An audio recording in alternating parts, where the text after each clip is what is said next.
তুরার অধরের ওপরে রাখা আহানের তর্জনীর অবাধ্য বিচরণ শুরু করলো তুরার ঠোঁটের চতুর্দিকে অবিরাম। আহান ঘোর লাগা দৃষ্টিতে তাকালো তুরার চোখে মুখে। কালক্রমে তুরা অবাক হওয়াও যেন ভুলে গেছে। বিবশ ব্যগ্র বিমূঢ়তা আর টান টান অনুভূতিতে মিশ্রিত হয়ে শরীরে নিবিড় কম্পন ধরল। ক্ষণেই নেত্র পল্লব বন্ধ হয়ে এলো। অনুভূতির তীব্র বর্ষণে ভার হয়ে যাওয়া আধ বোঝা চোখ টেনে তাকালো। আহানের নিষ্পলক চোখ তোরার নেত্রে নিবদ্ধিত থাকায় চোখাচোখি হলো দুজনের। বিহব্বল বিচলিত আর উৎকণ্ঠিত অনুভবে কাট কাট হওয়া বদনে যেন এক পশলা বৃষ্টি হয়ে নামলো দুজনের দৃষ্টি বিনিময়। কিছুক্ষণ অপলক দৃষ্টি বিনিময়ে যেন তৃষ্ণা মিটল অশান্ত মনের। আহান চটজলদি চোখটা সরিয়ে নিল। নিজের অবস্থান বুঝে সরে গেল তোরার ওপর থেকে। বালিশটা ঠিক করে থপ করে উপুড় হয়ে শুয়ে পড়ল। কিন্তু তোরা তখনও বক্ষের দুর্লভ জোয়ারের আর্দ্রতায় সিক্ত। অনুভূতিতে পুঞ্জীভূত মেঘে প্রগাঢ়ভাবে থমকে আসে। আহান উপুড় হয়ে শুয়ে আসে, কোনো প্রকার নড়চড়বিহীন। কিন্তু তোরার দৃষ্টি তখনও স্থির, নিবদ্ধিত সিক্ত পুরুষের প্রণয়ী অনুভূতি জাগ্রত করা কর্মকাণ্ডে। ফোঁস করে দীর্ঘশ্বাস ছাড়ল তোরা, যার ভার আকাশসম বিস্তৃত, যার কোনো ব্যাখ্যা বা বিশ্লেষণ নেই। কেন বারবার তার কাছে এসে তার শান্ত মনে ঝংকার তোলা প্রলয়ে উচ্ছ্বাসিত করে? কেন তার সিক্ত অনুভূতিগুলোকে বারবার নামহীন বারিধারায় ভিজিয়ে দেয়? তার এমন হুটহাট কাছে আসা আর আকস্মিক স্পর্শ যে তোরার আকাশচুম্বী অনুরাগ চুরচুর করে দেয়, তা কি সে বোঝে না? নেত্রকোণার গ্লানি ঝেড়ে ফেলল অদ্ভুত প্রশ্বাসে, চোখ বুজে নিভিয়ে দিল জাগ্রতর সাথে পীড়াদায়ক অনুভূতিগুলোকে। পুরো বাড়ি জুড়ে অনুষ্ঠানের আমেজ। ইনসাফের ভাই ইউসুফ মাহমুদ আজ সকালে এসেছেন তার সহধর্মিণী নাচকে নিয়ে। ইনসাফের ছোট বোন এলা এসেছে সবে মাত্র। সুদূর পথ বাড়ি দিয়ে এসে সকলে বেশ ক্লান্ত হলেও বিয়ে বাড়িতে হাত গুটিয়ে বসে থাকার মতো আক্কেল জ্ঞানহীন কাজটা সে করেনি। ইলা, নাজ, মিনু, রুবি সকলে মিলে হাতে হাতে সব রান্না বান্নার কাজ সামলাচ্ছে। বাড়ি ভর্তি মেহমানে ইনসাফ সকাল থেকে 2 দফায় ব্যাগ ভরে ভরে বাজার করে এনেছে। আজ রাইমার হলুদ সন্ধ্যা। পুরো বাড়িতে ফুলের মালা, ঝিকিমিকি বাতি, ঝলসে আভিজাত্য সহিত সজ্জিত। দোতলা ডুপ্লেক্স বাড়িটার নিখুঁত সৌন্দর্য আর ত্বরান্বিত বিয়ের সাজে। তনু, দেখ না, শাড়িটা আমাকে মানাবে তো? ওফ রুহি, এই দিয়ে 5 বার একই কথা বলেছিস। সবার জন্য তো মামু একই রকমের শাড়ি এনেছে, তাহলে আমাদেরটা ভালো লাগলে তোরটা কেন লাগবে না? জানিস না, এক কথা 14 বার না ঘাটলে ওর হয় না। ওর কাহিনী বাদ দে। তুই তার একটু পরেই রাইমা আপুকে হলুদ ছোঁয়াবে। ডালাগুলো সব সাজানো হয়েছে তো? জাইমার কথায় তনু পাশ থেকে ডালাটা তুলে এনে সামনে ধরে বলল, হ্যাঁ, সাজিয়েছি তো সব। তাও একবার দেখে নে সব ঠিকঠাক আছে কিনা। জাইমা ডালা দুটো ভালো মতো পর্যবেক্ষণ করে বলল, হোমা, হলুদ ছোঁয়াবে অথচ এখানে হলুদের বাটাটাই নাই। আহারে, হলুদ তো এখনো বাটাই হয়নি, চুমকি গেছে, এক্ষুনি নিয়ে আসবে। আপু, তোমাদের সব হয়েছে? ফুপু আম্মা তাড়া দিচ্ছেন আপুকে নিচে নিয়ে যেতে। চিকন নারী কণ্ঠে জাইমা পিছু ফিরে তাকালো। পাশ থেকে তনু বলে, ওফ ভাবি, তোমাকে কতবার বলেছি আমাদের নাম ধরেই ডাকো। তুমি বড় ভাবি হয়ে আমাদের আপু বলে ডাকলে কেমন শোনায় বলো তো? তনুর কথায় তোরা মুখটা বিভ্রান্তিকর করে বলল, কিন্তু তোমরা সবাই বয়সে আমার চেয়ে বড়, কিন্তু সম্পর্কে তুমি আমাদের চেয়ে অনেক বড়। আহান ভাই আমাদের বাড়ির সবার বড় সন্তান, সম্মানের সবার বড়। আর তুমি তার বউ, তুমিও ঠিক ততটাই বড় সম্মানে। বলেই এগিয়ে আসলো। উত্তরে তোরা চুপ করে হাঁকলে রুহি পেছন থেকে এসে বলো, ভাবি তুমি শাড়ি পরবে না? রুহির কথায় তোরা একবার তাকালো নিজের দিকে। আজ সে হলুদ আর সাদার মিশ্রণে একটা চুড়িদার জামা পরেছে, কারণ শাড়ি তো সে পরতে পারবে না, আর কেউ পরিয়ে দিলেও সামলাতে একেবারেই পারবে না। শেষে এমন এক জনসমাগমে যদি মুখ থুবড়ে পড়ে, তাহলে মান সম্মান কিছুই থাকবে না। বাড়ির বউ হয়ে কিনা শাড়ি সামলাতে পারেনি, এটা বড়ই লজ্জাজনক হবে তখন। না, শাড়ি একেবারেই সামলাতে পারি না আমি, অভ্যাস নেই তো। মুখটা ছোট করে উত্তর দিল তোরা। রুহি তোরার পাশে এসে মুখে শয়তানি হাসি দিয়ে মৃদু ধাক্কা দিয়ে বলল, কেন, তোমার বর আছে না, সে সামলে নিবে তোমার শাড়িকেও আর তোমাকেও। বলেই খিলখিল করে হেসে উঠল। রুহির এমন নাক কাটা কথায় তোরা সকলের সামনে লজ্জায় অপ্রস্তুত হয়ে পড়ল। পরিস্থিতি সামাল দিতে কিছু বলতে নিবে তার আগেই পেছন থেকে বিহানের কথা আসলো, জাইমা রায় কোথায়, নিচে ডাকছে সবাই। ও বাড়ি থেকে এখনই ইমানের ছোঁয়া হলুদ নিয়ে আসবে তো, ওকে নিয়ে শিগগিরই নিচে চল। বিহানের কথায় তোরা ফিরে তাকালে বিহান তোরাকে দেখে বুকে হাত দিয়ে স্বর টেনে টেনে বলল, ওহ ভাবি, এমন লুক নিয়ে সামনে ঘুরলে তো যখন তখনই পড়ে যাব। আপনার বর এত রূপ সামলাতে পারলেও আমি পারবো না তো। বিহানের কথায় তোরা ফিক করে হেসে দিল। এই মানুষটা বেশ মজার, ওদের সবার থেকে বয়সে আর বুদ্ধিতে বেশ পরিপক্ক হলেও বেশ মজার চরিত্রের। তোরার ভীষণ ভালো লেগেছে সবাইকে। আহান যতটা গম্ভীর, তার ভাই বোনগুলো ততটাই মজার। পড়ে গেলে যান, তোলার দায়িত্ব কিন্তু আমি নিতে পারবো না ভাইয়া। এগিয়ে গিয়ে সামনে দাঁড়িয়ে বলল তোরা। আহা ভাবি, এত সুন্দর হাসি দিয়ে ঘায়েল করে আবার ভাই বলে কষ্ট দিয়েন না। ইউ ক্যান কল মি হানি। কথা শেষ করার সাথে সাথেই পেছন থেকে রাইমা এসে বিহানের এক কান টেনে ধরে বলল, খুব শখ না, আমার ভাইয়ের বইয়ের দিকে নজর দেওয়ার খুব শখ হয়েছে তোর দেখি। আহ রাই, কি করছিস, ছাড়, লাগছে তো। কেন, এতক্ষণ না ঘায়েল হচ্ছিলি, এখন লেগে গেল? ভাবি, তোমার ননদিনীকে আটকাও, কানটা ছিঁড়ে গেল আমার। বলেই রাইমা হাতটা ছাড়িয়ে দিয়ে বলল, এই, তুই না বউ, বউ হয়ে গুন্ডামি করতে লজ্জা লাগে না? চোখে মুখে তো কোনো লাজ লজ্জার ছাপই নেই। তোর মতো গুন্ডারে নিয়ে ইমান যে কি করবে ওই জানে। বেচারা নির্ঘাত অকালে পাগল হবে।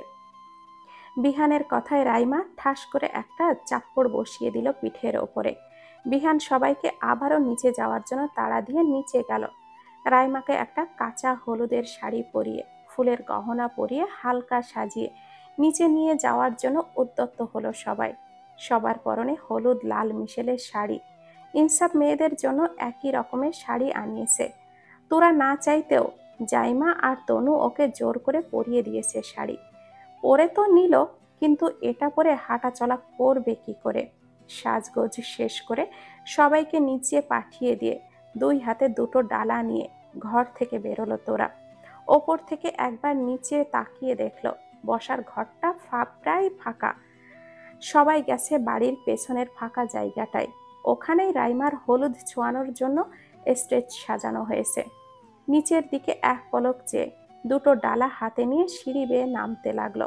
হাতের ডালা দুটো বেশ ভারী, একটা করে আনলেই ভালো হতো বলে মনে হচ্ছে তোরার এখন। হাতে লেগে আসছে, পরে পড়ে গেলে তো সর্বনাশ। খুব সাবধানতার সহিত পা ফেলে সিঁড়ি বেয়ে নামলেও কাঁধ থেকে আঁচলটা বেয়ে পড়ে নিচে গড়াচ্ছে। আস্তে ধীরে পা ফেলে সিঁড়ি বেয়ে নেমে আসতে আসতেই গায়ের আঁচলটা একেবারে গড়িয়ে পড়েছে। জাইমা তো ভালো মতনই পিন লাগিয়ে দিল, তবু খুলে গেল কি করে? এইসব ঝামেলার জন্যই তোরা শাড়ি একদমই পছন্দ না। এমতা অবস্থায় বাইরে যাওয়াও তো সম্ভব না, আর দুই হাতেও ডালা। বেশ বিভ্রান্তিকর পরিস্থিতিতে পড়ল তোরা। এখন কি করবে? আশেপাশে তো কেউ নেইও। তোরার এমন অপ্রীতিকর পরিস্থিতিকে আরেকটু বাড়িয়ে দরজা বেয়ে ঘরে ঢুকলো আহান, হাতে কতগুলো গিফটের বাক্স নিয়ে। ব্যস্ত পায়ে দ্রুত গতিতে হঠাৎই মন্থর হলো। আহানের নেত্রকোনার একদম সম্মুখ বরাবর দাঁড়ানো তোরা, তার বউ। গাঢ় লাল টুকটুকে পাড়ের হলুদ শাড়ি তোরার চিকন গড়নের শরীরের বাঁকে একদম লেপ্টে আছে। ঢিলে খোপা করা চুলগুলোতে সরু ফুলের জড়ানো মালা কাঁধ ছুঁই ছুঁই। কাট কাট হওয়া গলা শুকনো ঢোক ভেজানো ব্যর্থ প্রয়াস করে বাক্সগুলো হাতে নিয়েই এগিয়ে এলো। আহানের এগিয়ে আসতেই তোরার তটস্থতা বেড়ে বুকে দুরু দুরু কম্পন ধরল। গায়ের আঁচলটা একেবারেই বেসামাল হয়ে গেছে। এমতা অবস্থায় আহানের অপলক দৃষ্টিতে সে একেবারেই যেন মিয়ে যাওয়ার দায়। আহান আগাগোড়া তোরাকে পরখ করল। ঘন পাপড়ির নেত্রযুগলের বারবার ঝাপটানোর পরেই চোখ গেল প্রচণ্ড অস্বাচ্ছন্দ্যর আঁকিবুকিতে ভরা তোরার চেহারায়। ওকে এমন বিব্রত বোধ নিয়ে দাঁড়িয়ে থাকতে দেখে ভুরু কুঁচকে তাকালো। আহানের এইভাবে তাকিয়ে থাকতে দেখে তোরার অস্বস্তি আরো বেড়ে গেল। এই লোকটা কি আসার সময় পেল না? এখন কি করবে? একে তো 2 হাতই জোড়া, তার উপরে গায়ের আঁচলটাও। তোরার ভাবনার মাঝে আহান তার হাতের গিফট বাক্সগুলো নামিয়ে এক পাশে রেখে মন্থর গতিতে এগিয়ে আসলো তোরার দিকে। আহানের এভাবে এগিয়ে আসা দেখে তোরা 2 কদম পিছিয়ে গেল। এই লোকটা এগিয়ে কেন আসছে? তোরা আবারও পেছাতে নিলে আহান এগিয়ে একদম সামনে এসে দাঁড়ালো তোরার। হাত বেয়ে পড়ে যাওয়া আঁচলটা নিজের হাতে তুলে পেছন দিয়ে পেঁচিয়ে মাথার ওপরে টেনে দিল। তোরা বিহ্বলিত দৃষ্টিতে হা করে চেয়ে রইল তার সামনে দাঁড়ানো সফেদ পাঞ্জাবি পরিহিত শুভ্র পুরুষটার দিকে। আহান তোরার শাড়ি গায়ে বেঁধে থাকা পিনটা ভালো করে লাগিয়ে দিয়ে এক পলক পর্যবেক্ষণ করলো সবটা। তোরা আহানের গভীর মনোযোগী হয়ে তার দিকে পরখ করা দেখে নিষ্পলক চেয়ে রইল। ভাবনা ভঙ্গুর হলো আহানের কথায়, যেটা সামলাতে পারো না ওটা পড়তে যাও কেন স্টুপিড? বলে গিফট বাক্সগুলো আবারও হাতে তুলে গটগট করে সিঁড়ি বেয়ে ওপরে উঠে গেল। আহানের যাওয়ার পানে তোরা হা করে তাকিয়ে বলো, পাগল নাকি লোকটা? আজব স্টুপিড। আহানের মতো করে বলে মুখ ভেঙচি দিয়ে আবারও হাঁটা ধরল। বাইরে বড় করে স্টেজ সাজানো হয়েছে। ফুলের ঝাড়বাতি ঝলার দিয়ে সাজানো স্টেজে চোখ ধাঁধানোর মতোই সুন্দর। আজ আশেপাশে মেহমানের সমাগম। রুবি মিনু রান্নাঘরের দিকটাই দেখে বাড়িতে আসা মেহমানদের জন্য সৌজন্য সুলভ কথাবার্তায় ব্যস্ত। তোরা ডালা হাতেই এগিয়ে যাওয়ার সময় পাশ থেকে রুবির ডাকে এগিয়ে গেল। 2 জন ভদ্র মহিলা দাঁড়ানো। তোরা যেতেই রুবি বলল, ও হলো তোরা, আমার আহানের বউ। তোরা ভদ্রমহিলার দিকে তাকালো। এ জীবনে দেখেছে বলে মনে হয় না, তবুও ভদ্রতার খাতিরে সালাম দিল। মহিলা সালামের উত্তর দিয়ে বলল, ওমা কি সুন্দর বউ এনেছো রুবি, তবে আহানের বয়সের তুলনায় একটু বেশি ছোট। তা তুমি কোন ক্লাসে পড়তা তোরা? পাড়ার মহিলাদের মতো খোঁচা দিয়ে একটা দিল, সেটা তোরা বেশ বুঝতে পারছে, তবুও হাসি বহমান রেখেই উত্তর দিবে তার আগে পাশ থেকে মিনু ফুপু বলল, ও আহানের তুলনায় বেশি ছোট। তা আপনাকে কে বলল আপা? আপনি কি আদৌ ওর বয়স জানেন না? আমার বাবুর। আর ও অনার্স ফার্স্ট ইয়ারে পড়ে, একেবারেই বাচ্চা নয়। ও আচ্ছা, না ঠিক আছে, কাছুমাছু মুখ করে বলল উপস্থিত মহিলা। মিনু ফুপুর ঝাঁঝালো গলায় মহিলার দমে যাওয়া দেখে তোরা ঠোঁট টিপে হাসলো। তখনই পেছন থেকে তনুর ডাক শুনে রবিকে উদ্দেশ্য করে বলল, ওখানে ডাকছে মা, আমি আসি। বলেই হাঁটা ধরল। স্টেজে আগে থেকেই হরেক রকমের সাজানো ডালা আর থালা রাখা। তার পাশে হাতে দুটো রেখে দাঁড়ালো তোরা। আহ ভাবি, যতবারই দেখছি ততবারই প্রেমে পড়ে যাচ্ছি যে। এভাবে বেশিক্ষণ চললে আহান ভাইরে বড়সড় একটা তকমা লাগিয়ে দিয়ে আপনারে নিয়ে চলে যাব কিন্তু। বিহান আবারও স্বভাব সুলভ টুস্কি মারা কথা শুরু করলো তোরাকে। এবার বিহানের কথার পৃষ্ঠে আরমান বলো, নানা ভাবি বলেছে আমার সাথে একটা রোমান্টিক গানে নাচ দিবে, তার আগে কোথাও যাওয়া নাই। তোরা দুটোই মুখ বন্ধ রাখতো, আমায় ছবি তুলতে দে। জাইমা ক্যামেরা হাতে ধরেই বলল। জাইমাকে ছবি তুলতে দেখে বিহান এগিয়ে এসে তোরার পাশে দাঁড়িয়ে বলল, আগে আমার আর আমার অল্প বউয়ের ছবি তুলে দে। দেখ শাড়ির সাথে আমার পাঞ্জাবিটাও ম্যাচিং হয়ে গেছে। বলেই তোরার পাশে দাঁড়ালো। জাইমা বিহানের ছ্যাঁচড়ামো দেখে কপাল চাপড়ে ওদের সামনে ক্যামেরা ধরলেও তৎক্ষণাৎ লেন্স থেকে চোখগুলো গোল গোল করে চোখে করে তাকালো বিহান আর তোরার দিকে। বিহান জাইমার এমন অভিব্যক্তি দেখে কপাল জড়ো করে বলল, কি হলো, ছবি না তুলে হ্যাবলাকান্ত টাইপ লুক দিয়েছিস কেন? জাইমা এক ভুরু উঁচিয়ে তোরা আর বিহানের পেছনের দিকে ইশারা করলে ওর দৃষ্টি অনুসরণ করে পেছনে তাকাতেই দেখলো আহান ভীষণ ক্রুদ্ধ দৃষ্টিতে চেয়ে আছে ওদের দিকে। মিষ্টির প্যাকেটগুলো নিয়ে এদিকেই আসছিল আহান। বিহানের এমন উস্কানিমূলক কথায় দাঁড়িয়েছিল। তোরা আহানের এমন ক্রুর দৃষ্টি দেখে খানিকটা ভড়কে গিয়ে সরে দাঁড়ালো। বিহান আহানের চড়া মেজাজটা বুঝেও ওকে আরেকটু ঘেঁটে দেওয়ার জন্যই বলল, আরে আহান, আয় আয়, তুই তো দুর্দান্ত ফটোগ্রাফি করিস, আমার আর আমার অল্প বইয়ের একটু পিক তুলে দে তো। বলেই জাইমার হাত থেকে ক্যামেরাটা নিয়ে আহানের হাতে ধরিয়ে দিয়ে আবারও তোরার পাশে দাঁড়ালো।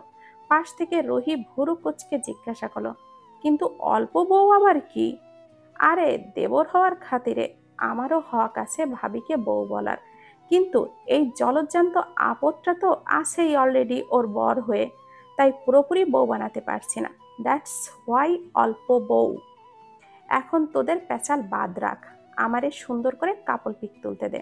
বলেই তোরার দিকে তাকিয়ে বলল, ভাবি আপনি চাইলে কিন্তু আমার হাতটা ধরেই দাঁড়াতে পারেন, আফটার অল আপনারই তো সব। বলেই চোখ টিপে দিল। তোরা বিহানের কথায় মেকি হাসলেই আহানের দিকে তাকিয়ে থমকে গেল। প্রচন্ড ক্রুদ্ধ দৃষ্টিতে চেয়ে আছে ওর দিকেই। এই লোকটা যে আবারও তার সাথেই হম্বিতম্বি করবে এ ব্যাপারে তোরা একদমই নিশ্চিত। আহান কিছু বলতে নিবে তার আগেই তোরা সরে এসে বলল, আসলে আমাকে ফুপু আম্মা ডেকেছিল, আমি আসি। বলেই তাড়াহুড়ো করে স্টেজ থেকে নেমে আসলো। ওখানে আর এক মুহূর্ত থাকলে জল্লাদ লোকটা সবার সামনেই আবারও যা তা বলতো। ভীষণ বজ্জাত লোকটা, ওনার সামনে না থাকাই ভালো। বিড়বিড় করতে করতে তোরা দ্রুত পায়ে হাঁটছিল। এর মাঝে কিছু একটার সাথে ধাক্কা লাগতেই ছিটকে গেল। কপালে হাত দিয়ে সামনে তাকাতেই কপালে অজস্র ভাঁজ পড়ল সামনে দাঁড়িয়ে থাকা মানুষটাকে দেখে। হেই সুইটি, তুমি এখানে? সামনে দাঁড়ানো ছেলেটা হাস্যোজ্জ্বল চেহারা নিয়ে বেশ উচ্ছ্বাসিত হয়ে বললেও তোরা এখনো বিমূর্ত চোখে তাকিয়ে হতবিহ্বলিত হয়ে বলল, আপনি এখানে? হ্যাঁ আমি তো আসবই, কিন্তু তুমি এখানে যে? কৌতূহলী স্বরে জিজ্ঞাসা করলেও উত্তরের সুযোগ না দিয়েই পর মুহূর্তেই আবারও বলল, এক মিনিট, এটা তোমার বাড়ি? তাহলে তুমি কি ভাবির বোন? সিপাতের ভুরু যুগল জোড়া। একেবারে জিজ্ঞাসা করা প্রশ্নে তোরা কিং কর্তব্য বিমূঢ় হয়ে গেল। এখন সে কি উত্তর দেবে? এই ছেলে তো তারই ভার্সিটির সিনিয়র, তাহলে আহানের স্টুডেন্ট। তোরা পড়ল মহা ফাসাদে। এই ছেলেটাকে এখন এখানে আসতে কে বলল? যত সব ঝামেলা কি তার উপরেই আসতে হয়? তোরা সিফাতকে উদ্দেশ্য করে কিছু বলবে তার আগে পেছন থেকে রুহি তোরার হাতটা ধরে বলল, তুমি এখানে কি করছো বলো তো? ওইদিকে রায়াপুর হলুদ ছোঁয়ানো শুরু হয়ে গেল, শিগগিরই চলো। বলেই তোরার হাতটা ধরে টেনে নিয়ে গেল স্টেজের দিকে। রুহি সিফাতকেও খেয়াল করেনি, আবার তোরাও কিছু বলার সুযোগ পেল না। তোরাকে টেনে নিয়ে যাওয়ার পানে কিছুক্ষণ হাঁ করে চেয়ে রইল সিফাত। কাঁধের ওপরে কারোর হাতের স্পর্শ পেয়ে ঘুরে তাকাতেই অতি পরিচিত চেহারা দেখে এক ফালি হাসল। তোকে কখন থেকে খুঁজছি, আর তুই এখানে দাঁড়িয়ে কি করছিস বলতো? ফারিনের কথায় সিফাত ভাবাবেগে তাড়িত করে বলল, ও কিছু না। আচ্ছা, ভাবির কি কোনো বোন আছে? সিফাতের কথায় ফারিন বেশ ভাবুক মুখ করে বলল, আমি তো জানি রাইমা একাই, আর একটা ভাই আছে আহান, কিন্তু তুই হঠাৎ এই প্রশ্ন করছিস যে? ও কিছু না, চলো। ফারুক ওই ওর বাবার সাথেই আসছে, চল। বলেই সিফাতের সাথে স্টেজের দিকে গেল। সন্ধ্যা গড়িয়েছে বেশ অনেকক্ষণ আগেই। নিকষ কালো আধারে ডুবন্ত ধরনীর এই নিত্য কর্মসূচিতে ইনসাব মাহবুব এর বাড়ির পেছনেরটা একেবারে জলজল করছে হরেক রঙের আলোতে। ফুল, মালা, ঝালর আর মরিচবাতি সহ নানান রকম আলোতে একদম ঝিকিমিকি হয়ে আছে পরিবেশ। রাইমার হলুদ ছোঁয়ানোর পর্ব শুরু হতেই সকলে স্টেজের সামনে জড়ো হলো। হলুদ ছোঁয়ানো শুরু করলো রাইমার বাবা মা ইনসাফ আর রবি। মেয়েকে হলুদ দিয়ে মিষ্টি মুখে দিয়ে প্রাণ ভরে দোয়া করলো দুজনে। বাবা মায়ের হলুদ ছোঁয়ানো হলে একে একে আমেনা খাতুন, মিনু, রাইমার চাচা চাচি, ইউসুফ আর নাজ, সাথে ফুপু ইলা সবাই কালক্রমে পরপর ছুঁয়ে দিল। এবার বাকিদের পালা আসলেই আমেনা খাতুন বলল, আহান, এবার তুমি রাইমাকে হলুদ ছুঁয়ে দাও দাদু ভাই। আবার আমি কেন দিদুন? থাক না, তোমরাই দাও। বেশ অনীহা ধরা গলায় বললেও আহানের কথাকে অগ্রাহ্য করে মিনু বলল, তা বললে তো হবে না, তুই ওর বড় ভাই, তুই না দিলে কি হবে? কোনো কথা না, বস তুই। মিনুর করা আদেশে আহান আর দ্বিরুক্তি না করেই রাইমার পাশে বসলেই মিনু আহানকে থামিয়ে দিয়ে বলল, দাঁড়া বাবু, এই যে তুমি বসো আহানের পাশে। আমি? বেশ অবাক হয়ে বলল এক কোনায় দাঁড়িয়ে থাকা তোরা। মিনু ওকে উদ্দেশ্য করেই আবারও বলল, হ্যাঁ অবশ্যই তুমি। বাবু যেমন রাইমার ভাই, তুমিও তো ভাবি। এভাবে এক কোনায় থাকলে কি করে চলবে? বাবুর ওই পাশটায় বসো গিয়ে, দুজনে একসাথে হলুদ ছোঁয়াবে। মিনুর কথায় তোরাও দ্বিরুক্তি করার সাহস করল না। হাজারো অনিচ্ছা সত্ত্বেও চুপচাপ রাইমার অপার পাশে বসে মিনুর কথা মতো একসাথেই হলুদ ছোঁয়ালো দুজনে। রাইমা বাটি থেকে হলুদ নিয়ে তোরা আর আহানের গালে লাগাতেই আহান উঠে দাঁড়িয়ে বলল, উফ আপি কি করছিস? I don't like it turmeric. বিয়ের হলুদ ছোঁয়ালো ভালো না তো তোর মাঝে তো বিবাহিত টাইপ কোনো ভাবই নেই। বিবাহিত ভাবই লাগবে না আমার, ডিসগাস্টিং। বলেই উঠে হনহন করে স্টেজ থেকে নেমে গেল আহান। আহান যেতেই তোরা ফিক করে হেসে দিল। এতক্ষণ বড় কষ্টে আটকে রেখেছিল, বেশ হয়েছে। গোমরা মুখটারে আরো হলুদ মাখানো উচিত ছিল। রুহি আর তনু মিলে বসে রাইমার সাথে সেলফি তুলছিল। এমন সময় ইউসুফ মাহমুদ এসে বললেন, তোমাদের হলো গো, বরের বাড়ির লোকেরাও তো অপেক্ষা করছে। ইউসুফ মাহমুদের কথা শুনে নিজেদের হট্টগোল থামিয়ে তাকালেই দেখলো তার পাশে মারুফ চৌধুরী। একটা অল্প বয়সী মেয়ে, তার পাশে দাঁড়িয়ে আরেকটা লোক যার কোলে বছর দুয়েকের একটা বাচ্চা, আর সিপাত নামের ছেলেটা। কৌতূহলে তুরার কপালে ভাঁজ আরো গাঢ় হওয়ার আগেই ইউসুফ পরিচয় করিয়ে দিয়ে বলল, মারুফ চৌধুরীকে তো নিশ্চয় চেনো, ইমানের চাচা। আর এ হলো ফারিন, ইমানের বউ। আর পাশে দাঁড়ান। থাক না আঙ্কেল, আমরা নিজেরাই গেটিং করে নিব। আর এদের সাথেই তো হবে আসল পরিচয়। আফটার অল ইমানের শালাশালি বলে কথা। বাচ্চা কোলে থাকা ভদ্র লোকটা ইউসুফকে থামিয়ে দিয়ে বলল। মেয়েটি এগিয়ে এসে রাইমার পাশে বসে বলল, আমায় চিনতে পেরেছ? আমি ইমানের বড় বোন ফারিন। জি আপু, চিনতে পেরেছি আমি। রাইমার কথার সাথে সাথে ফারিনের স্বামী এসে পাশে বসলো। বলল, তাহলে তো আমাকে আরো আগে চেনা উচিত। আমি তোমাদের একমাত্র দোলাভাই, আর এটা আমাদের মেয়ে ফারুক। ফারিন আর তার স্বামী ইমতিয়াজ কিছুক্ষণ রাইমা সহ বাকিদের সাথেও কথা বলে পরিচিত হয়ে নিল। রাইমার গায়ে হলুদ ছুঁয়ে দিয়ে ওর জন্য অন্য গিফটগুলো একে একে সব হাতে দিয়ে দিল।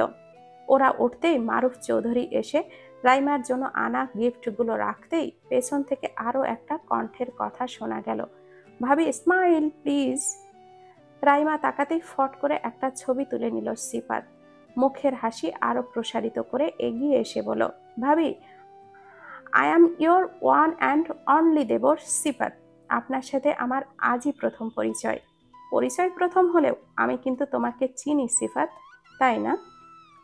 বলেই একটা শয়তানি হাসি দিল সিফাত। রাইমা উত্তর সুলভ হাসি দিলে ফারিন এসে বেশ অনেকক্ষণ গল্প করলো সবার সাথে। ওরা যাওয়ার জন্য উদ্যত হলেই জাইমা, তনু, রুহি ওরা আবারও হলুদ মাখামাখি শুরু করলো। তোরার মুখে অনেক বেশি মেখে যাওয়ায় ও সরে আসলো ভিড় ঠেলে। চোখের মধ্যেও কিছু একটা পড়েছে হয়তো, তাকাতেও পারছে না। চোখটা বন্ধ রেখেই কয়েকবার ডাকলো রুহি আর তনুকে। ওদের উত্তর না পেয়ে জাইমাকে ডাকলে তার থেকেও উত্তর আসলো না। সবাই হলুদ নিয়ে খেলতে ব্যস্ত থেকে গেছে। তোরা এক চোখ কোনো মতে খুলে ঝাপসা ঝাপসা দৃষ্টিতে এগিয়ে যেতে লাগলো। তখনই সিফাত এসে বলল, তোরা এনি প্রবলেম? তোরা চোখ খুলে তাকানোর চেষ্টা করলেও জ্বলনের জন্য খুলতে পারল না। আরেক চোখে হালকা ঝাপসা দৃশ্যমান হলো সিফাতের চেহারাটা। আপনি কি একটু ওদের কাউকে ডেকে দিতে পারবেন প্লিজ? আমার চোখের হলুদ ঢুকেছে, মনে হয় খুব জ্বলছে। আচ্ছা আমি এক্ষুনি ডেকে দিচ্ছি। বলেই এগোতে নিলে তোরা অন্ধকারে কিছু একটার সাথে গোতা লেগে ছোট্ট আর্তনাদ করে উঠল। সিফাত এগিয়ে এসে বলল, তোরা ঠিক আছো? কোথায় লেগেছে? আমি ঠিক আছি, আপনি ওদেরকে তাড়াতাড়ি ডেকে দিন প্লিজ, আমার চোখ খুব জ্বলছে।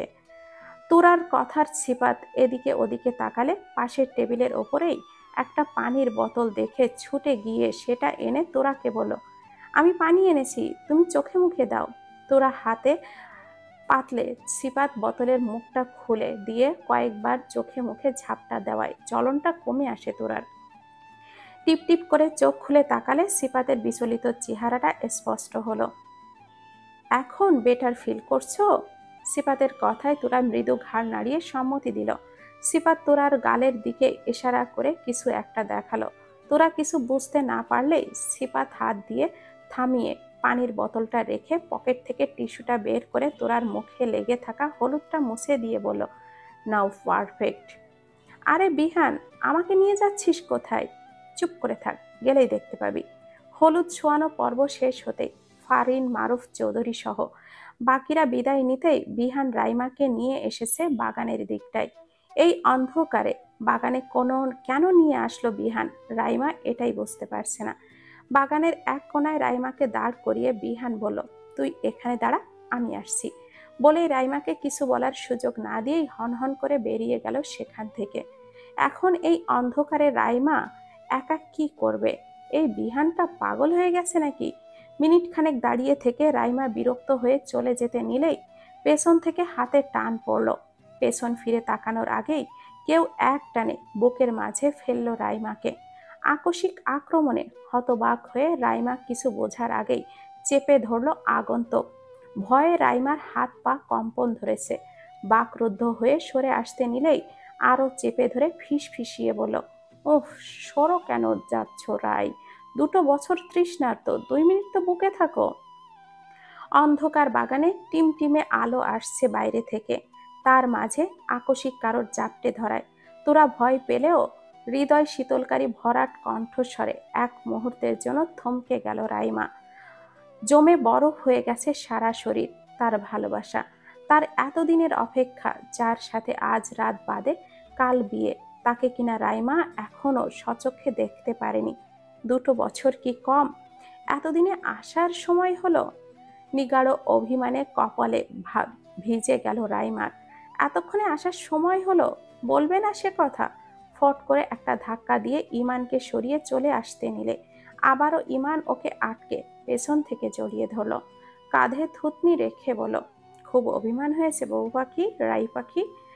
আমি সরি তো, অনেক চেষ্টা করেছি, কিন্তু গ্রাজুয়েশন কমপ্লিট হওয়ার আগে কোনোভাবেই আসার সুযোগ হয়নি। রাইমা কোনো উত্তরহীনা নিঃশব্দে কেঁদে ভাসাচ্ছে। ইমান জানে তার প্রেয়সীরও অভিমান কি করে ভাঙাতে হয়। পেছন থেকে ছেড়ে দিয়ে বলল, আমি তোমার জন্যই এসেছি রাই। এতদিন বাদে এসে কেমন চোরের মতো লুকিয়ে শালাকে হাত করে তোমায় দেখতে এসেছি, আর তুমি এমন চুপ করে আছো। রাইমা তবুও নিশ্চুপ, শুধু ফুপিয়ে কাদার শব্দটাই কানে আসছে। ইমান রাইমার আর একটু কাছে এসে বলল, একবার জড়িয়ে ধরবে না রাই, চলে যাব। ইমান তার কথা শেষ করার সাথে সাথেই রাইমা পেছনে ঘুরে জাপটে ধরল ইমানকে, বুকে মুখ গুজে সশব্দে কেঁদে দিল। ইমান মুচকি হেসে ওকে আরো নিবিড়ভাবে জড়িয়ে নিল। অবশেষে তাদের এতদিনের অপেক্ষা, ভালোবাসা পরিপূর্ণতা পাবে। বুকের ভেতরে হৃদয় শীতলকারী অনুভূতিদের খেলা শুরু হয়েছে। শান্তি লাগছে। গাল আরো প্রসারিত করে নিবিড় বন্ধনে জড়িয়ে রাখলো রাইমাকে। আপনি কি করছেন? ছাড়ুন, আমার লাগছে। তুরার কথাকে সম্পূর্ণ অগ্রাহ্য করে আহান গটগট করে হেঁটে টেনে নিয়ে যাচ্ছে তুরার হাত ধরে। গায়ে হলুদ ধুতে গিয়ে, গালের হলুদগুলো ধুতে গিয়েছিল আহান। মুখ ধুয়ে বেরিয়ে স্টেজের দিকে আসতেই এক পাশে দাঁড়িয়ে সিপাতকে তোরার গালে হাত দিতে দেখেই মাথায় খুন চড়ে গেছে আহানের। রক্তচক্ষু নিয়ে এগিয়ে গিয়ে তোরাকে কিছু বলতে না দিয়ে হাত ধরে টেনে হিসে বাড়ির ভেতরে নিয়ে এসেছে। আমার লাগছে, ছাড়ুন আমাকে। টেনে সিঁড়ি বেয়ে ওপরে উঠে গেল আহান।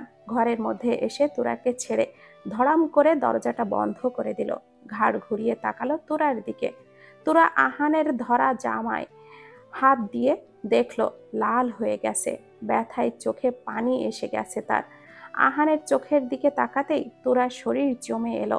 নাকের পাটাটা লাল হয়ে গেছে, কপালের রগগুলো ফুলে স্পষ্ট দৃশ্যমান। কপাল পেয়ে দুফোঁটা ঘাম টপকে পড়ল গলার শিরার সাথে। কম্পমান কণ্ঠনালীর ওঠানামা সবটা পরখ করে তোরা তাকালো আহানের ক্রুদ্ধ অগ্নিশর্মা হওয়া চোখে। শুকনো ঢোক গিলে আমতা আমতা করে বলল, আপনি আমাকে এভাবে কেন আনলেন ওখানে? পুরোটা শেষ করার আগেই আহান ঝড়ের বেগে এসে তোরাকে দেওয়ালের সাথে চেপে ধরল। দুই হাতে তোরার হাতটা চেপে দেওয়ালের সাথে মিশিয়ে ধরে বলল, ওখানে কি করছিলে তুমি? কি করছিলে? হ্যাঁ, ওই ছেলের সাহস কি করে হলো তোমাকে স্পর্শ করার? তোমাকে বলেছি না দূরে দূরে থাকতে, তবুও সাহস কি করে হলো তোমার? চুপ করে আছো কেন? Answer me damn it! আহানের ভীষণ রাগী কণ্ঠস্বরে বজ্রপাতের মতো কেঁপে উঠল তোরা। আধ বোঝা চোখ তুলে তাকালো আহানের রাগে টলমল হয়ে যাওয়া চোখে। সারা শরীরে রাগে রীতিমতো কম্পন ধরেছে আহানের। সেই সাথে চেপে ধরে রাখা তোরার কণ্ঠনালীতে সব শব্দ আটকে গেছে। মুখ খুলে কিছু বলার ন্যূনতম প্রচেষ্টাও অব্যাহত। তোরার নিরুত্তর থাকা আহানের রাগের আগুনে ঘি ঢালার মতো প্রতিক্রিয়া দিল। তোরাকে ছেড়ে দিয়ে পাশে থাকা কাচের জগটা এক আছাড়ে ছুঁড়ে ফেলল। কাঁচ ভাঙার বিকট শব্দে কেঁপে উঠল তোরা। দুই হাত কানে চেপে ধরে কেঁদে দিল। আহান আবারও তোরার কাছে এসে দাঁড়ায়। দুজনের মাঝে এক সূচ সমান ব্যবধান নেই। রাগে উত্তপ্ত হওয়া আহানের শরীরে তোরার শরীর লাগতেই ঝংকার তুলল সারা বদনে। আহান তোরার মুখের একদম কাছাকাছি মুখ এনে হিসিয়ে বলল, I am warning you for the very last time. Further যদি তোমার আশেপাশেও কোনো ছেলে দেখি, তাহলে আমার চেয়ে খারাপ কেউ হবে না।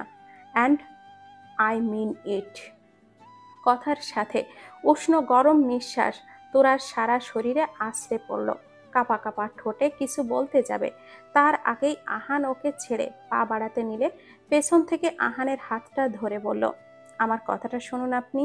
আমি তার আগেই আহান এক ধাক্কায় তোরাকে ফেলে বেরিয়ে গেল ঘর থেকে।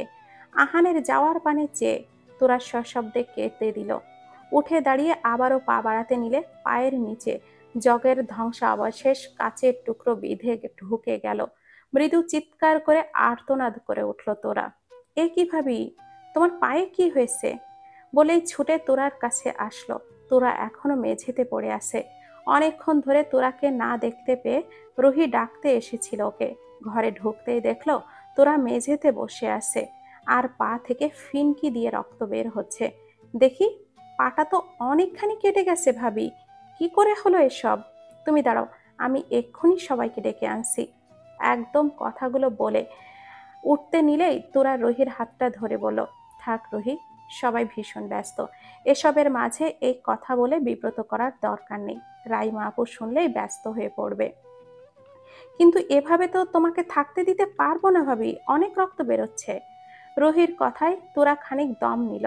পায়ের তীর তীর করে বহিত রক্ত আর সূক্ষ্ম কাচের আঘাতে ভীষণ জ্বালা পোড়া ধরেছে। ঠোঁট কামড়ে ব্যথা দমন করে রুহিকে হাতের ইশারায় সামনের টেবিল দেখিয়ে বলল, ওই ড্রয়ে ফার্স্ট এইডস বক্স আছে, ওটাকে আনো। তোরার কথা মতো রুহি ড্রয়ার থেকে বাক্সটা বের করে এনে তোরার সামনে বসলো। বাক্স থেকে তুলা বের করে স্যাভলনে লাগিয়ে ক্ষত স্থানে ধরলো। লিকুইডের কড়া গন্ধ আর ঠান্ডা স্পর্শে ভীষণ জ্বলন ধরলো তোরার ক্ষত স্থানে। তবুও নিঃশব্দে ঠোঁট কামড়ে চুপচাপ বসে রইল। রুহি বেশ সময় নিয়ে ক্ষত স্থানে স্যাভলন চেপে ড্রেসিং করে অ্যান্টিসেপটিক লাগিয়ে শুভ্র পাতলা কাপড়ের আস্তরণে ব্যান্ডেজ করে দিল। আমাকে আর একটু উঠিয়ে দাও তো। তোরার কথা মতো ওর হাতটা ধরে রুহি উঠিয়ে দাঁড় করালো তোরাকে। শাড়ির আঁচল আর পায়ের দিকে পাড়ে অনেকখানি রক্ত লেগে গেছে। এই অবস্থায় বাইরেও যেতে পারবে না। রুহির সাহায্যে পরনের শাড়িটা পাল্টে একটা কুর্তি আর লং স্কার্ট পরে নিল। স্কার্টটা লং হওয়ায় পায়ের ব্যান্ডেজটাও বোঝা যাবে না। গায়ে হলুদের অনুষ্ঠান শেষ হয়েছে বেশ অনেকক্ষণ আগেই। রাইমাকে সবাই মিলে মাথায় পানি ঢেলে ঘরে এনেছে। মেহমানরা খাওয়ার পর্ব চুকিয়ে একে একে চলে গেছে। এখন রাইমার মেহেন্দির অনুষ্ঠান। রাইমাকে এনে স্টেজে বসিয়ে ওর চারপাশে ঘিরে বসলো মেয়েরা। রাইমার পরনে হলুদ শাড়ি পাল্টে সবুজ রঙের একটা জামদানি আর হালকা গহনা পরিয়ে সাজিয়েছে। আরমান সাউন্ড বক্সে গান বাজাচ্ছে, মেহেন্দি হাই রামসে ওয়ালি হাতো মেরা গেহেরি লালি। রুহি তুরাকে ধরে নিয়ে বসালো সবার মাঝে। একে একে আরমান, জাইমা, তনু, বিহান, রুহি সকলে বসলো। তোরা কৌতূহলী চোখে এদিকে ওদিকে তাকাচ্ছে।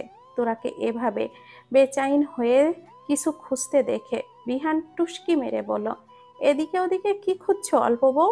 আমি তো আসি বরকে, কেন খুঁজতে হবে হানি? বিহানের কথায় তোরা না চাইতেও ফিক করে হেসে দিল। জাইমা আর রুহি উঠে নাচা শুরু করেছে, তার সাথেই তনু আর আরমানও। আরমানকে ওরা ভিডিও করতে লাগিয়েছিল, কিন্তু ক্যামেরা হাতে ভিডিও কম, নাচছে বেশি। আরমানের উদ্ভট ভঙ্গিমায় নাচা দেখে তোরা হা হা করে হেসে উঠল। তনু নাচার মধ্যেই এগিয়ে এসে তোরাকে নাচার জন্য ডাকলো। তোরা কয়েকবার না করলেও তনু তোরার হাতটা ধরে টেনে তুলতেই তোরা আহ করে আর্তনাদ করে উঠল। মুহূর্তে নাচ গান থামিয়ে এগিয়ে আসলো ওরা সবাই। ভাবি, কি হয়েছে? কি হলো তোমার? জাইমা এগিয়ে এসে বলল। তোরা উঠতে গিয়েই ক্ষত স্থানে চাপ লেগে প্রচন্ড যন্ত্রণায় আর্তনাদ করে উঠল। ব্যথায় চোখ মুখ কুঁচকে রইল। বিহান তোরার হাতটা ধরে পাশে বসিয়ে পায়ে হাত দিলে শুভ্র কাপড়টায় ব্যান্ডেজটা চোখ পড়তেই তড়িঘড়ি করে রাইমা বলল, এ কি তোরা, পায়ে কি হয়েছে তোর? ব্যান্ডেজ কেন? রাইমার অস্থিরতা দেখে তোরা নিজেকে সামলে রাইমাকে উদ্দেশ্য করে বলল, আপু শান্ত হও, কিচ্ছু হয়নি, সামান্য একটু লেগেছে, চিন্তার কিছু নেই। তনু তোরার সামনে বসে পায়ের ব্যান্ডেজটা ভালো করে দেখে বলল, ব্যান্ডেজটা দেখে বোঝাই যাচ্ছে অনেকখানি কেটেছে। এখন এসব হলো কি করে ভাবি? বলনি কেন তুমি? অনুষ্ঠানে রমরমা হওয়ায় এতক্ষণে পরিবেশটাতে মুহূর্তেই যেন দুশ্চিন্তার ছাপ পড়ে গেল সকলের মুখে। তোরা মোটেও এমনটা চাইনি, এই জন্যই তো বলতে চাইনি ওদের। তোমরা প্লিজ এত হাইপার হয়েও না, সামান্য কেটেছে, আর আমি ঔষধ লাগিয়েছি তো, কিন্তু এতটা কাটলো কি করে ভাবি? আরমানের প্রশ্নে তোরা মুখটা কাচুমাচু করে বলো, আসলে আমার হাত থেকে কাচের জগটা পড়ে ভেঙে গিয়েছিল, অসাবধানতা বশত হাঁটতে গিয়েই পায়ে বিঁধে গেছে।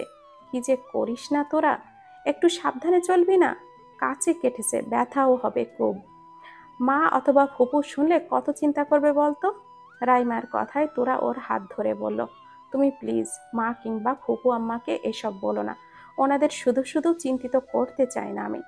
এটুকু তো কেটেছে, ঠিক হয়ে যাবে, তুমি প্লিজ বলো না প্লিজ। তোরার এমন বাচ্চামো আবদারে রাইমা সামান্য হেসে বলল, আচ্ছা ঠিক আছে বলছি না, কিন্তু এবার থেকে সাবধানে থাকবি কিন্তু। আমার একমাত্র ভাবি তুই, তুই যদি পা কেটে বসে থাকিস তাহলে কি করে হবে বলতো? আচ্ছা, আর এমন করব না, এখন তোমরা এমন মনমরা হয়ে বসে থেকো না প্লিজ। তোরার কথায় আবারও সবাই নাচ গান শুরু করলো। জাইমা আর রুহি মিলে রাইমার দুই হাতে মেহেন্দি পরিয়ে দিচ্ছে, আর তনু আরমানের সাথে উড়াধুরা নাচ দিচ্ছে। জাইমার মেহেদি পরানো হলেই রুহি উঠে তোরার সামনে এসে বসে বলল, দেখি তো হাত দাও তো ভাবি, তোমার হাতেও মেহেদি পরাবো। না না, আমি মেহেদি দিব না, থাক না। কোনো কথা না, কোনো থাক না, কিসের থাক? রুহি, ওকে জোর করে পরিয়ে দে তো। রাইমার কথায় রুহি আরো উচ্ছ্বাস নিয়ে তোরার হাত ধরে মেহেদি লাগাতে দিল। মেহেদি দেওয়া শেষে রুহি উঠে ওদের সাথে নাচতে গেলে তোরা নিজের হাতের দিকে তাকালো। এতক্ষণ খেয়াল করেনি বলে দুষ্টুমি করে রুহি হাতের একদম মাঝখানটায় আহানের নামটা লিখে দিয়েছে। এক নজরে চেয়ে রইল মেহেদির টকটকে রঙে লেখা আহানের নামের দিকে। আহান, এই মানুষটা তো তার স্বামী, যার জন্য বাঁধ ভাঙা পাখির মতো ডানা ঝাপটানোর অনুভূতিরা ছেয়ে যাচ্ছে। তোরা ওদের সাথে হাসাহাসি করলেও তার চোখ জোড়া তৃষ্ণাতুর প্রতীকের মতো আশেপাশে ঘুরে খুঁজে চলেছে একটি চেহারা। বারবার অবাধ্য নেত্রযুগল একই আনান দেখার জন্য আকুল হচ্ছে। তবুও মানুষটার পাষাণ মন যেন এক বিন্দুও গলে না, যার পাহাড় সমান গাঢ় ব্যক্তিত্ব একটু বেশি কঠিন। তোরার পেলব অনুভূতিগুলোকে বারবার মুষড়ে দেয়, বারবার যার ক্রোধের অনলে তোরার মোমের মতো মনের অনুভূতিগুলো উবে গেলেও বেহায়া মনের ঝিরিঝিরি আবেগরা না চাওয়া বৃষ্টির মতোই বারবার ফিরে আসে, বাড়িধারায় সিক্ত করে বিয়োগান্তক পরিণতি। সন্তর্পণে ধাক্কা দিয়ে দরজাটা খুলল আহান, ঠেলে নিঃশব্দে ভেতরে ঢুকলো। ক্লান্ত জীর্ণ দৃষ্টিতে তাকালো ড্রিম লাইটের আলোতে স্পষ্ট বিছানাতে ঘুমে বোধ হয়ে থাকা চেহারার পানে। মন্থর গতিতে এগিয়ে গেল বিছানায় শুয়ে থাকা তোরার দিকে, হাঁটু গেড়ে বসলো তোরার সম্মুখে বরাবর। নিষ্পলক অবলোকন করলো তোরাকে খানিকটা সময়, এক হাত বাড়িয়ে চোখে মুখে উপচে পড়ে থাকা চুলগুলো সযত্নে সহকারে সরিয়ে দিল। হালকা নীল রঙের আলোতে মেদুর গাল আর ঘন নেত্রপল্লবের কম্পন স্পষ্ট। বেশ দীর্ঘক্ষণ ধরেই তাকিয়ে থাকলো তোরার আননে। কেন এমন লাগে? সে তো বিয়েটা মানে না, তবুও কেন মেয়েটাকে কারোর পাশে একদমই সহ্য হয় না? কেন ওর দিকে কেউ তাকালেও মাথায় খুন চড়ে যায়? কেন? সে তো তাকে বউ মানেই না। স্বামী স্ত্রীর পারস্পরিক প্রকৃতিক সম্পর্ক তো নেই তাদের। তবুও কেন এই শক্ত মলাটে আবৃত মনটাকে প্রলয়ের ঝড় তোলে এই ছোট্ট চেহারাটা? কেন ইদানিং এই নির্দিষ্ট মানুষটাকে ঘিরে তার যান্ত্রিক অনুভূতিগুলো নিমজ্জিত হয় ভাবনার নিরালোকে? তার টগবগে মেজাজ অনুভূতিকে শৈথিল্য করতে যেন এই এক ফালির চেহারাই যথেষ্ট। কেন লাগে এমন? কেন ইদানিং তোরাকে ঘিরে আবির্ভূত হওয়া পুঞ্জীভূত হওয়া অনুভূতির মেঘগুলো যেন আহানের রক্তিমা আকাশের হরিদ্রাভ সূর্যকে ডুবি ডুবি করিয়েছে?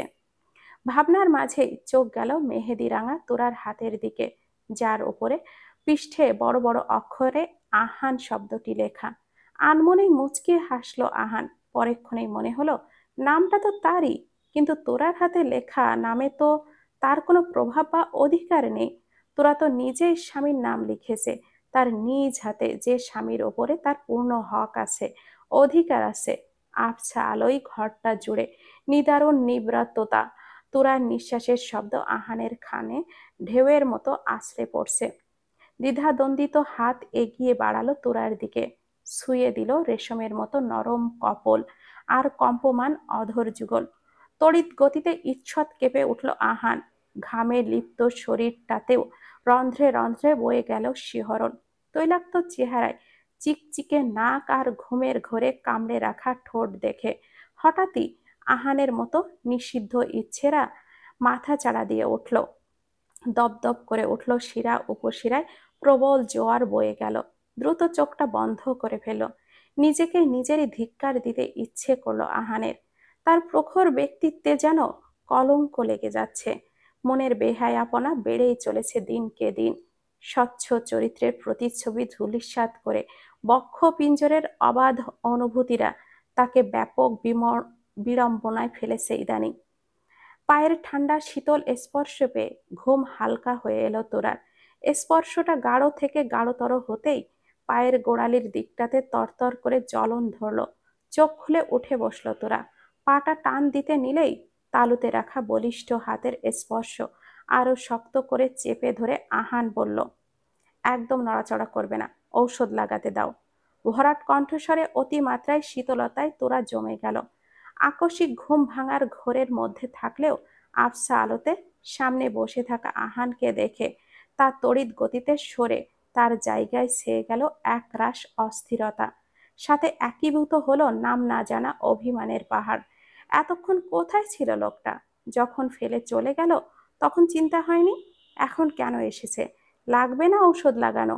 ফট করে পাটা সরিয়ে নিল তোরা। আহান বিরক্ত নিয়ে তোরার পানে চেয়ে বলল, পা সরাচ্ছ কেন? আজব, দেখছো না ব্যান্ডেজটা লাগাচ্ছি? বলেই আবারও পাটা টেনে নিয়ে ব্যান্ডেজ করতে লাগলো।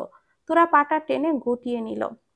আহানের ক্রোধ দৃষ্টিকে অগ্রাহ্য করে অন্যদিকে ঘুরে রইল। আহান চোখ বাঁকিয়ে তুরার দিকে তাকালো। ওর কার্যকলাপ শান্ত চোখে খানিক অবলোকন করে কণ্ঠস্বরের খাদ বহাল রেখেই বলো, কি সমস্যা? ব্যান্ডেজটা করতে দিচ্ছ না কেন তুমি? লাগবে না। অন্যদিকে তাকিয়েই বলল তোরা। আহান জড়ো করা ভুরু যুগল প্রসারিত করলো। তোরার দিকে একবার চেয়ে পায়ের কাছ থেকে উঠে এগিয়ে এসে একদম কাছ ঘেঁষে বসলো। কি হয়েছে? এদিকে ঘোরো। কিছু না। গাল ফুলিয়েই বলল তোরা। তোরার এমন কপট রাগ আর অভিমান দেখে আহান বেশ বিব্রত বোধ করলো। তোরা গালে হাত দিয়ে মুখটা তার দিকে ঘুরিয়ে বলল, এদিকে কেন ঘুরছো? কিছু না, ঘুমাবো আমি।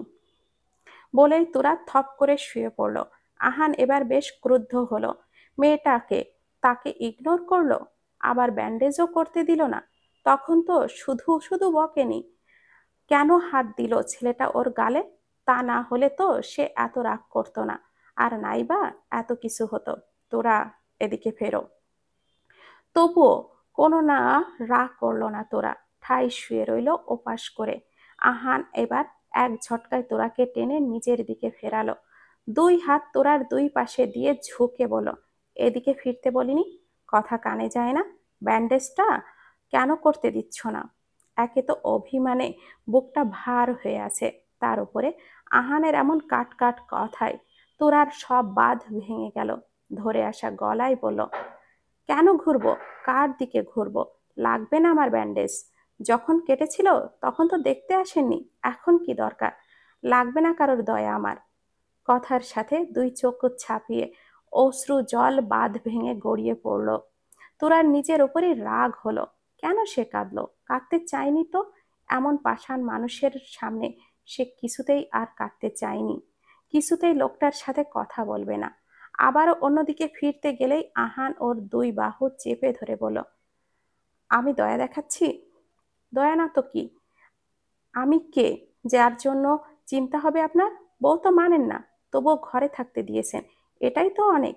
আমার কারোর দয়া আর লাগবে না, আমি একা। চুপ, একদম ফালতু বকবে না।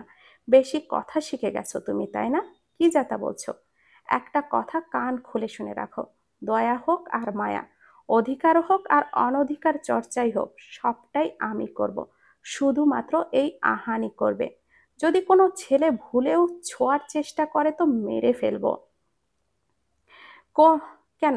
আমি তো যা তা স্টুপিড, ফালতু। তাহলে যা খুশি করি না কেন? Shut up. আরেকটা কথা বলে ঠ্যাং খোড়া করে রেখে দেব। দেখি, এদিকে আসো তো। বলেই তোরাকে এক হাতে আগলে ধরে উঠে বসলো।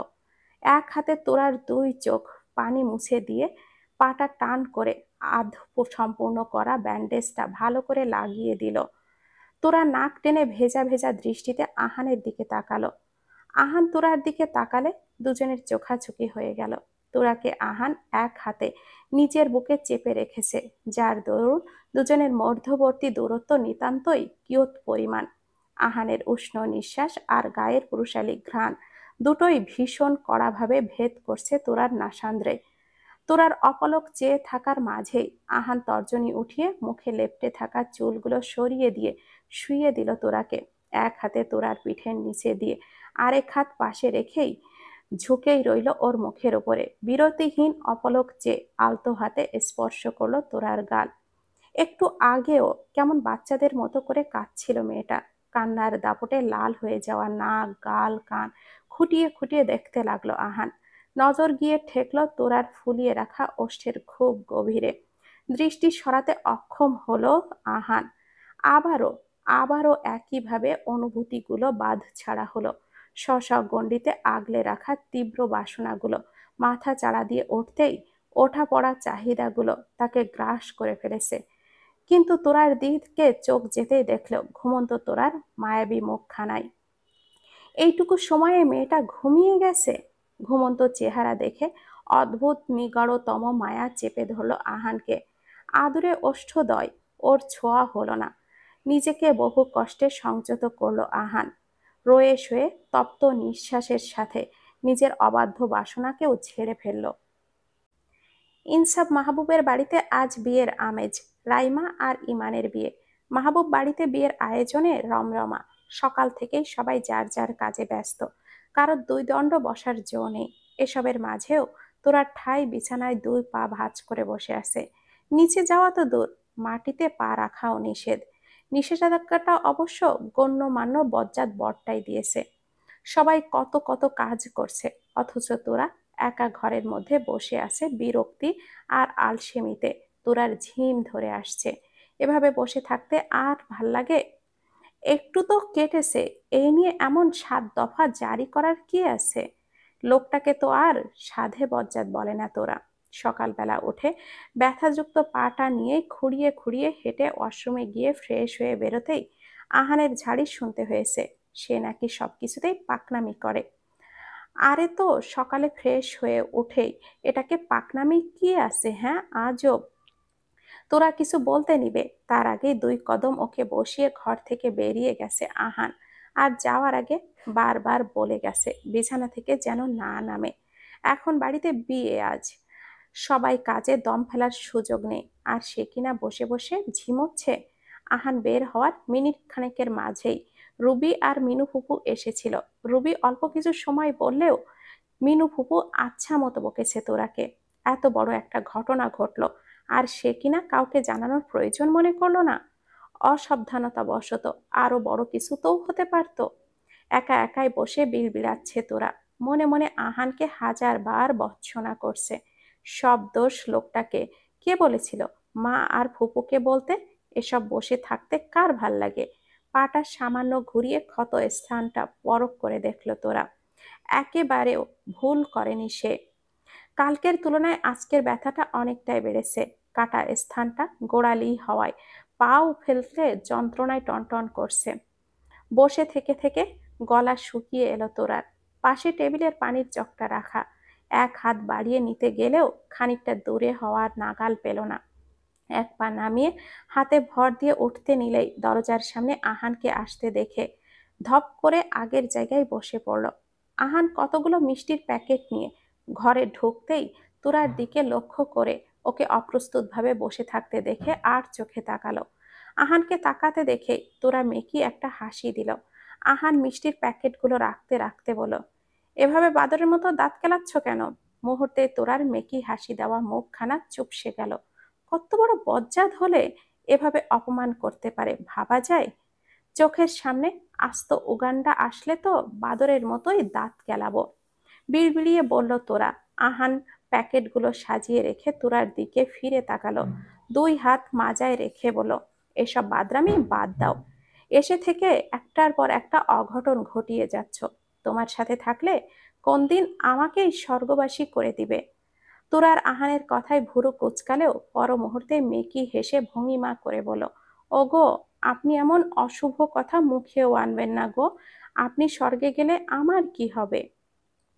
তোরার এমন মাত্রাতিরিক্ত নাটকীয় ভঙ্গিমায় কথা বলা দেখে আহান মুহূর্তেই নাক কুচকে বলল, হোয়াট? কি যাতা বলছো তুমি, স্টুপিড? সে আমি স্টুপিডই হই আর অস্টুপিডই হই না কেন, আমি তো আপনাকে স্বামী মানি গো। আপনি স্বর্গবাসী হলে এই ধরনীতেই আমাকেই আরেকটা স্বামী দেখে বিয়ে দিয়ে দিবে। সে আমি কি করে মানবো গো? Shut up. তুমি আসলেই একটা বাদর, বলেই হনহন করে বেরিয়ে গেল। আহানের যাওয়ার পানে তোরা হা করে চেয়ে থেকেই দৃষ্টির সীমানার বাইরে যেতেই পেট ধরে হা হা করে হেসে উঠল তোরা। পেটে খিল ধরার মতো হাসি পেয়েছিল তোরার আহানের বিব্রতকর চেহারাটা দেখে। আর যাই হোক, মাস্টার মশাইকে খ্যাপানো কিন্তু তুড়ি বাজানোর চেয়েও সোজা। একা একাই বলে আবারও হাহা করে হেসে দিল তোরা। কি ব্যাপার, এভাবে একা একাই হাসছে যে আমার ভাবিটা? কিসে এত হাসি পেল আমাকেও বলো, আমিও হাসি। মেয়েলি কণ্ঠ কর্ণগোচর হতেই হাসা থামিয়ে ফিরে তাকালো তোরা। রাইমা দরজা থেকে এগিয়ে এসে তোরার পাশে বসে আবার বলল, কি নিয়ে এত হাসছিলি রে তোরা? আহানকে দেখলাম মুখটা বাংলার পাঁচ বানিয়ে হন করে বেরিয়ে গেল। সে তুই মাস্টার মশাইকে জিজ্ঞাসা করো না। বলেই আবারও খিলখিল করে উঠল তোরা। হাসি যেন থামছেই না। মাস্টার মশাই? এটা তুই আহানকে বলিসনি তো? কেন, বললে কি হবে গো ননদিনী?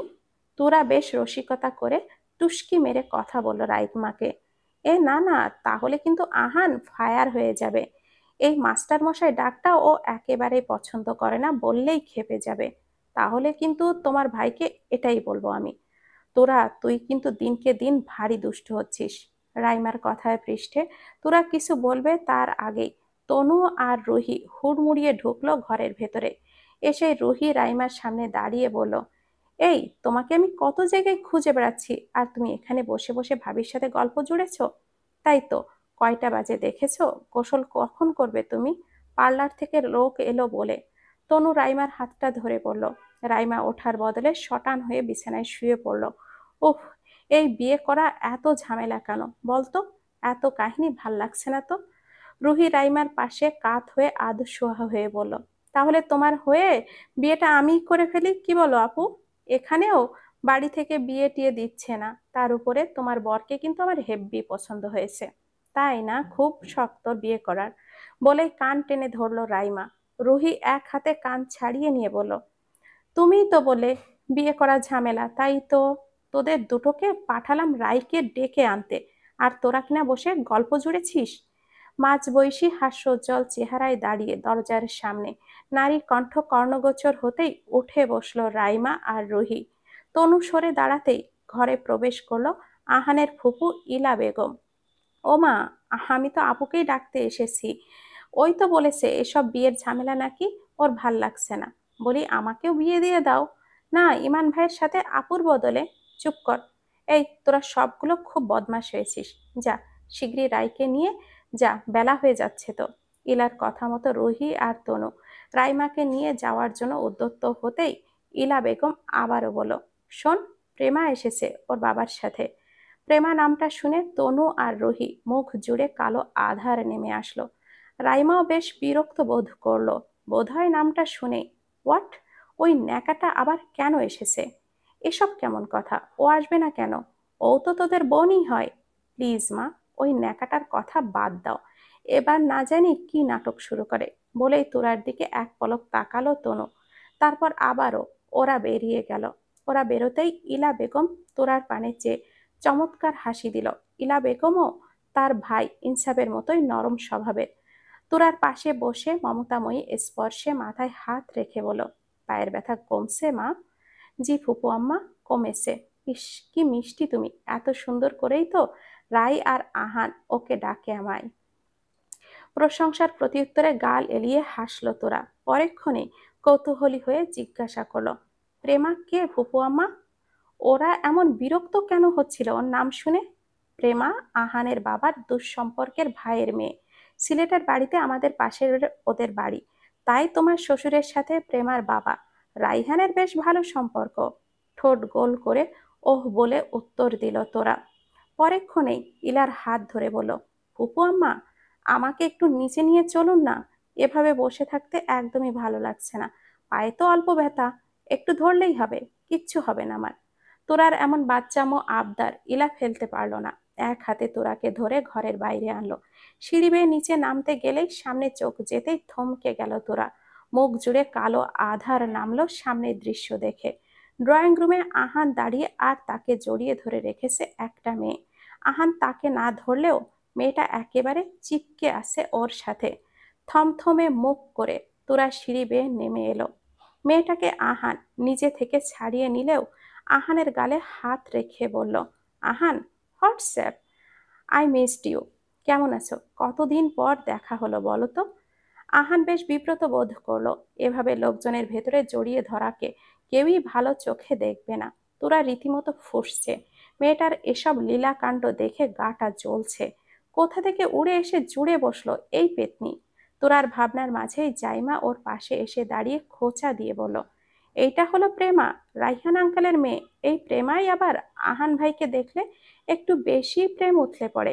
এইটার থেকে দূরে থাকবা, আর তোমার বরকেও দূরে রাখবা। বলেই আবারও সরে গেল। তোরা এবার স্পষ্ট বুঝতে পারলো কেন তখন ওরা মুখ কালো করেছিল। আহান প্রেমার থেকে একটু দূরেই দাঁড়িয়ে বলল, তুই কখন এসেছিস? আজই। রাইমের বিয়ের জন্য পাপা আসলো, কিন্তু আমি তো তোর জন্য এসেছি। প্রেমার কথায় আহানের অস্বস্তি বেড়ে গেল। কাজের অজুহাত দেখে বেরিয়ে গেল প্রেমা নামের মেয়েটার। জাইমা, রুমি আর তনু দিকে এগিয়ে গিয়ে বলল, হেই, কেমন আছো তোমরা? আমি তো লন্ডন থেকে ব্যাক করেই চলে এসেছি তোমাদের সাথে মিট করব বলে। এই যে বললে আহান ভাইয়ের জন্য এসেছো। রুহির কথায় প্রেমা মুখে লজ্জা লজ্জা ভাব নিয়ে হেসে বলল, ও, ওজন্যই তো এসেছি, তোমাদের জন্যও এসেছি। এবার জাইমা কিছু বলতে নিবে, তার আগে প্রেমার ফোনটা বেজে উঠলেও এক্সকিউজ মি বলে বেরিয়ে গেল। তনু আর রুহি দুটো মুখ ভেঙচি দিয়ে চলে গেল নিজ কাজে। তোরা এখনো মুখটা থমথমে করে দাঁড়িয়ে আছে। মেজাজটা যেন তুঙ্গে চড়ে গেল মেয়েটার। আচ্ছা শাকচুনি তো। অপরাহ্নের মাঝ সময় পুরো বাড়িতে বর এসেছে বলে উচ্ছ্বাসী আওয়াজে ঝংকার তুলল। তোরা, জাইমা, তনু, ইলা, রুহি সবাই রাইমার ঘরে ওকে ঘিরে আসে। রাইমার পরনে মোটা পাড়ের টকটকে লাল বেনারসি, গা ভর্তি সোনার গহনায় জড়ানো। আরমান, বিহান, আহান সবাই নিচে খাওয়ার দিকটাই তদারকি করতে ব্যস্ত। বিয়ে বাড়ির গমগমে ভিড়ে আর কাজের চাপে একমুখো হবার সুযোগ হয়নি তাদের। তুরার পরনে খয়েরি রঙের একটা লেহেঙ্গা, জর্জেটের কাপড়, চিকচিকে মুক্তার মতো পুঁথির কাজ করা। লেহেঙ্গার উপরের অংশে এমব্রয়ডারির নিখুঁত কাজের সাথে গায়ের হালকা পাতলা গহনায় তোরার সুনিপুণ চেহারায় চমক আরো কয়েক ধাপ বাড়িয়ে দিয়েছে।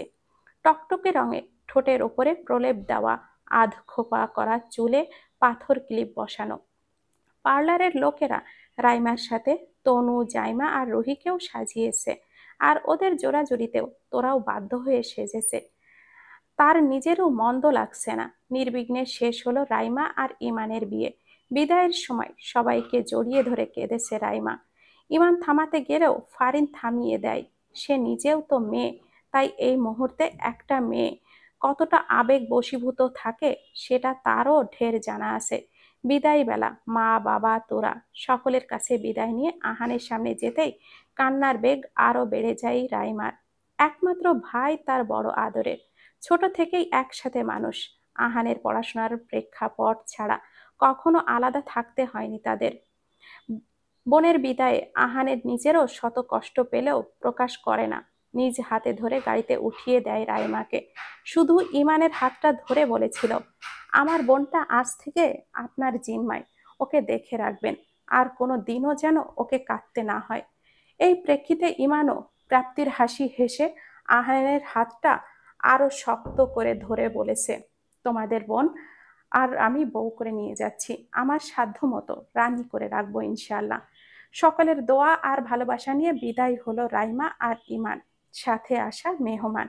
বিয়েবাড়ির সকল ঝামেলা, মেহমান আপ্যায়ন চুকিয়ে আহানের ঘরে আসতে আসতে প্রায় সন্ধ্যা 7টা বেজে গেছে।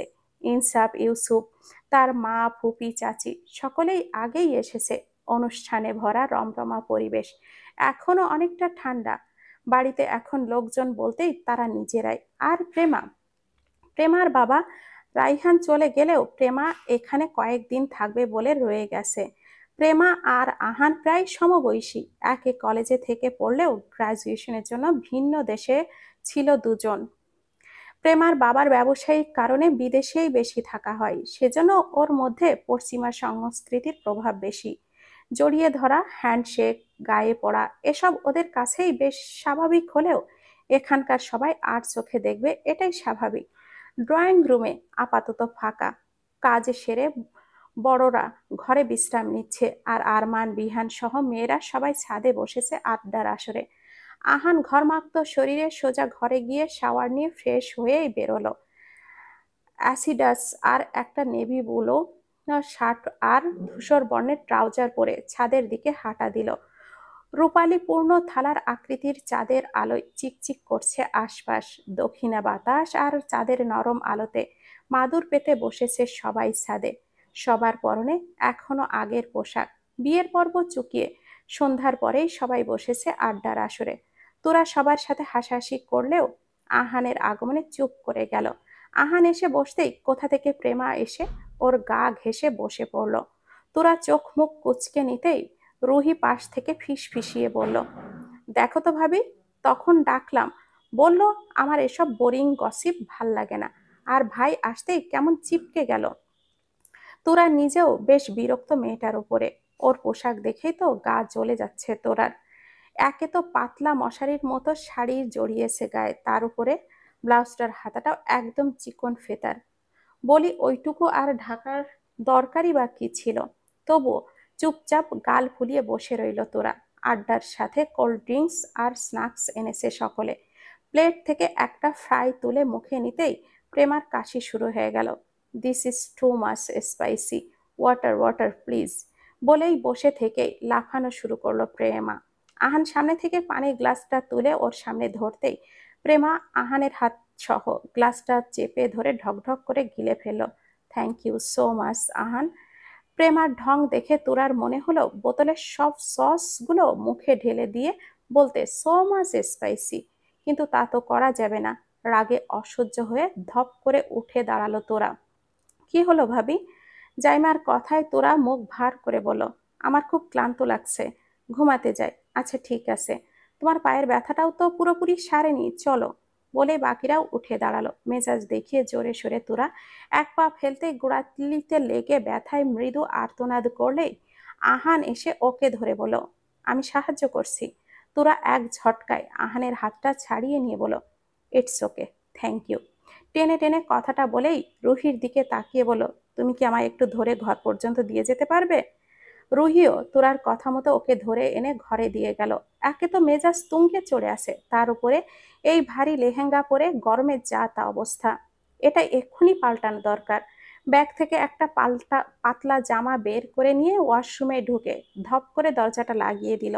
আহান ঘরে ঢুকতেই দরজা লাগানোর ধড়াম শব্দে চমকে উঠল। এই মেয়ের কি হলো? মিনিট 10 বাদে তোরা বেরিয়ে এলো ওয়াশরুম থেকে। আহান ফোন নিয়ে বসেছিল। দরজা খোলার শব্দে তাকাতেই তোরার এলোমেলো অবস্থা দেখে অবাক হলো। এক হাতে মুঠ করা গায়ের ওড়নাগুলো থপ করে রাখলো ড্রেসিং টেবিলের ওপরে। খোপা করা চুলগুলো এলোমেলো ভাবে খুলে আসে। লেহেঙ্গার ওড়নাটা কোনো রকমে পেঁচিয়ে রেখেছে। চোখে মুখে ভীষণ বিরক্ত নিয়ে আয়নার সামনে উল্টো করে দাঁড়িয়ে ঘাড়ে আয়নার দিকে ঘুরিয়ে কিছু একটা করার চেষ্টা করছে। কি করছো তুমি এসব? মোজরা করছি, করবেন? তোরার নিকট এই ধরনের উত্তর নিহাতি অপ্রত্যাশিত ছিল আহানের।